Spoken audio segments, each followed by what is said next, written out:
বেগম খালেদা জিয়া ও তারেক রহমানের বিরুদ্ধে মিথ্যা মামলা করায় দুদকের সাবেক ৩ চেয়ারম্যান সহ এক সচিবের বিরুদ্ধে মামলা সিআইডিকে তদন্তের নির্দেশ দিয়েছে আদালত। রোববার বিকেলে ঢাকা চিফ মেট্রোপলিটন ম্যাজিস্ট্রেট আদালতের বিচারক মোহাম্মদ জিয়াদুর রহমান এই নির্দেশ দেন।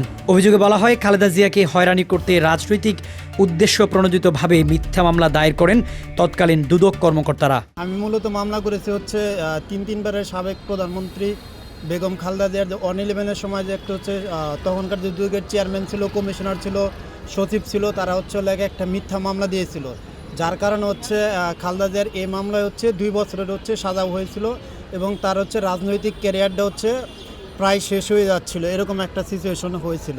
তো তারা হচ্ছে এখন আদালতে তো এই বছরের হচ্ছে 15 জানুয়ারি তো আপিল বিভাগ তো হচ্ছে এই মামলা রায় দিয়েছে এবং বলছে যে এটা হচ্ছে মিথ্যা এবং সাজানো মামলা ছিল এবং পুরোটাই হচ্ছে খালেদা জিয়ার প্রতি হচ্ছে প্রতিহিংসাপরায়ণ হয়ে এই মামলাটা দিয়েছিল।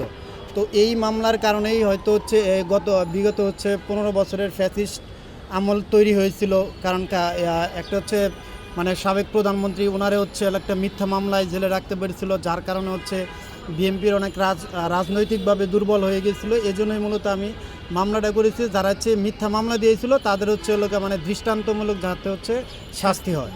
মামলার বিবরণ অনুযায়ী সাবেক চেয়ারম্যান মোহাম্মদ হাবিবুর রহমান দুর্নীতি দমন কমিশন, আবুল হাসান মঞ্জুর সাবেক চেয়ারম্যান দুর্নীতি দমন কমিশন, মোখলেস উর রহমান সাবেক সচিব দুর্নীতি দমন কমিশন অভিযোগে অভিযুক্ত।